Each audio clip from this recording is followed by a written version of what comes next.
Hello everyone. Welcome to Marking Up with HTML for Beginners.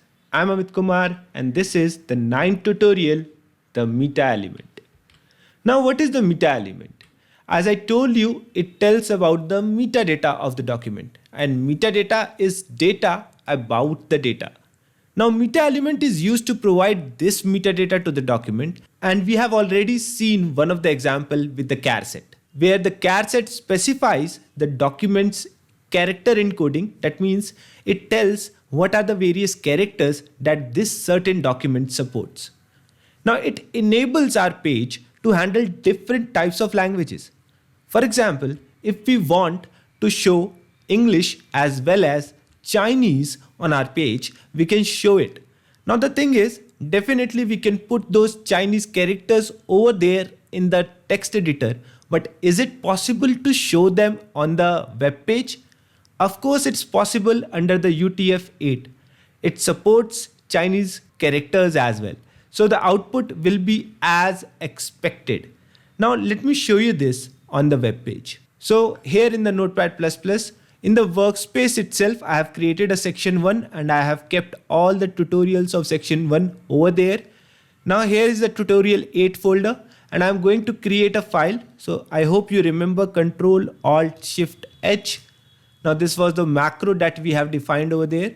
Now title of this document will be meta element, and of course in the body part we are going to use two headings. The first heading itself will be the programming perception and then the Chinese version of it. So let me write down programming perception over there, and if you remember I have told you a shortcut Control D and that will copy the current line. Now instead of this English character I want Chinese character over there. So I have already opened the Google Translate from English to Chinese, and here I am pasting that English character. And I will get these Chinese characters over there and I can copy it simply and I can paste it on the page.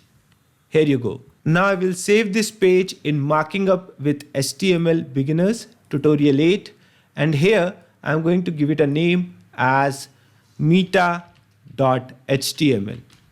Now we can run this on the Chrome and clearly you can see it's showing those Chinese characters as well as those English characters over there. Now if you remember, in one of the previous tutorial I told you that most of the modern browsers support these UTF-8 even if we don't mention it over here.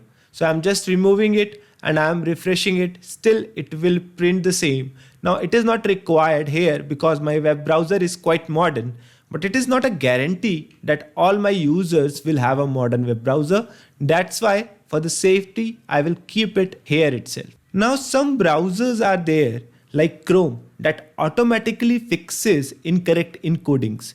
You should still set an encoding to UTF-8, as I told you that most of the cases we don't know whether the client would have a modern browser or not. So for the sake of the program, we are going to keep this code over there.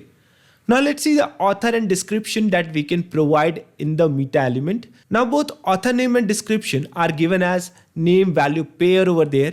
Now name and content are the two attributes that we need to specify to the meta element to specify the author and the description, where in the name we will specify the author and in the content we will specify the author name. Similarly, in the name part we will specify the description and in the content part we will describe what we want to give. Now specifying a description that includes keywords related to the content of our page is useful.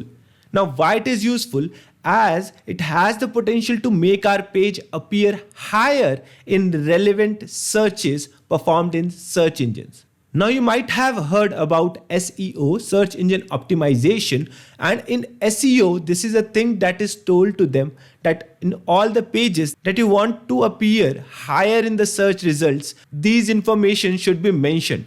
And especially the keywords should be mentioned in the description. So definitely we can provide these things and we will see that practically as well.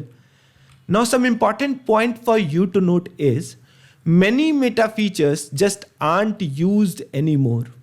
Like there was a meta feature like keywords. Now, instead of specifying these keywords in the meta feature, in the keywords meta feature, we are now specifying it in the description. Now, why we do that? The reason is the keywords meta feature was providing keywords for the search engine to determine the relevance of a page, but it was used in a wrong way and it is ignored by search engines nowadays because spammers were just filling the keyword list with hundreds of keywords and they were actually confusing the search engines. So nowadays search engines don't use these keywords meta feature. Instead of that, it actually checks the description meta feature. Now let's see the previous two feature, author and description, as part of the program. Now here I have created a new file and I will use Ctrl Alt Shift H. In the title I will mention author description, fine. And here I am going to use the meta element to specify the author name and description. So name I will specify as author and content I will specify the author name. So right now Amit Kumar, and similarly I will use the description meta feature and here I can specify the purpose, just telling the need of description. Now we can save this file. I'm saving it in tutorial 8 itself, naming it as author description.html. Now we can run this file as launch in Chrome, and definitely you won't see anything on the page because we haven't mentioned anything in the body. But there were things mentioned for the document. Now that thing can be checked while inspecting the document. So you can right click on the page and click on inspect. Here you can click on the elements tab and then you can open this head and you can find out the name of the author and description of the page. Definitely it would appear to search engines. They can definitely search these things from your document. But these things will not be shown on the document page. Now that marks the end of this tutorial. Hope to meet you in the next tutorial. Till then, thank you and happy programming.